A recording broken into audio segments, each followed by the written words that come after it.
Здравейте! Здравейте! Днес сте пак с нашето любимо предаване Добри новини.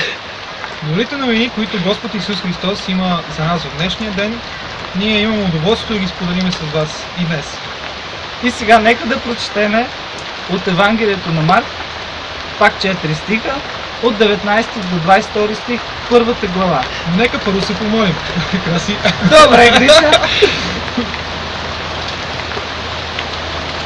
Господи, ето ние сега ти благодарим за този хубав дъждовен ден, в който ти напояваш. И ние сега ти благодарим за манната небесна, която си ни дал, да споделиме с нашите скъпи приятели, които ни гледат в този час, в това време. И ние ти благодариме, че нищо не може да ни спре и нищо не може да ни повреди. Благодариме ти за живота, за изобилния и хубав живот, който си ни дал, и за тези прекрасни откровения върху Твоето Слово. Благодариме Ти, благославяме всички, които ни гледат. Амин.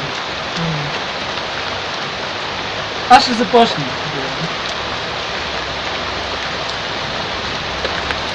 Като отмина малко Исус, видя Яков Заведеев и брат му Йоан, които също бяха в лодката си и кърпаха мрежите. И веднага ги повика, те оставиха баща си Заведей в лодката с надничарите и отидоха след него. Както живота на хората от този свят, така и повтарящата се работа на Яков и Йоан да кърпят и перат всеки ден в подобни дъждовни дни мрежите си за улов на риба, ни показват мисленето всеки ден е едно и също. Мисълта на хората от този свят. Но Исус дойде да ни даде нов живот, изобилен, разнообразен живот. Както сега дъжда напоява тази прекрасна трева и тази прекрасна зелена, колко повече нашият небесен баща ще ни изпълва със своя живот да растеме като всички тези растения, като тази прекрасна флора.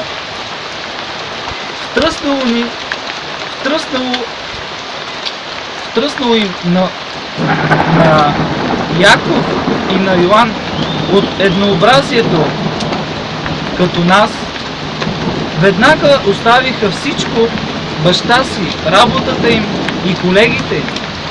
За някои хора това може да е висока цена, но колкото и да е висока, Небесното царство, за разлика от този свят, е вечно. Край на безплодните усилия на човека, мъчещ се да оправи сам живота си. Край на безкрайния човешки труд. И днес Господ идва със своят призив: оставете живота си и ме последвайте. Всеки, който чака и се моли на Господ ще го посети и ще му подари нов, прекрасен, вечен живот. Гриша, заповядай. Амин.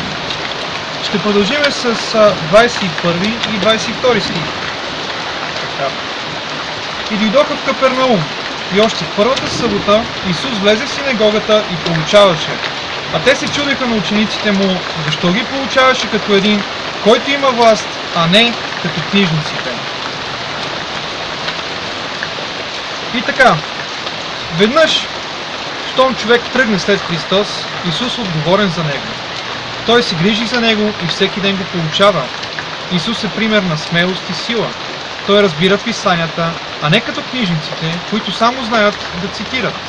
Но тук разбираме колко е важно да имаме откровение и разбиране за писанията, а не само да ги знаем.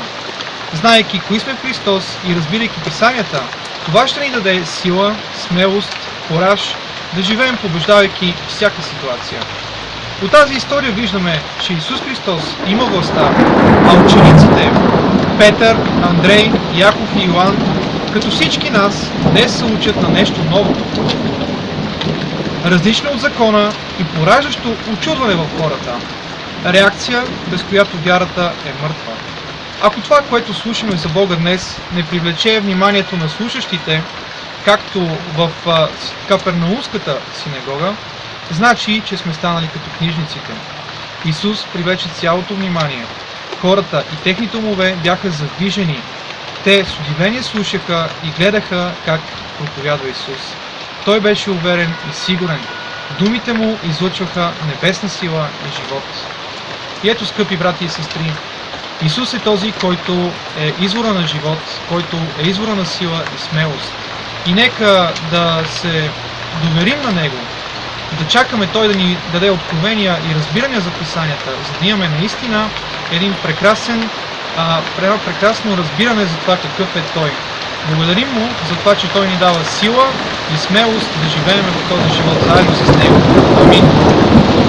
Скъпи приятели, ето Бог, който е сътворил тази прекрасна вселена и тази прекрасна природа, и Той те нарича свое дете. Ела си вкъщи, прибери се. Моя е силата, аз сътворих всичко за тебе, аз те обичам, аз го изявих и ще го изявявам, за да те убедя. Прибери се вкъщи при татко. Ела, всичко е подготвено, всичко е направено. Бъди с мене още от този свят за цялата вечност. Ние с моят скъп приятел и брат Гришата избрахме да живееме от днес за вечността. Избери и ти. Амин.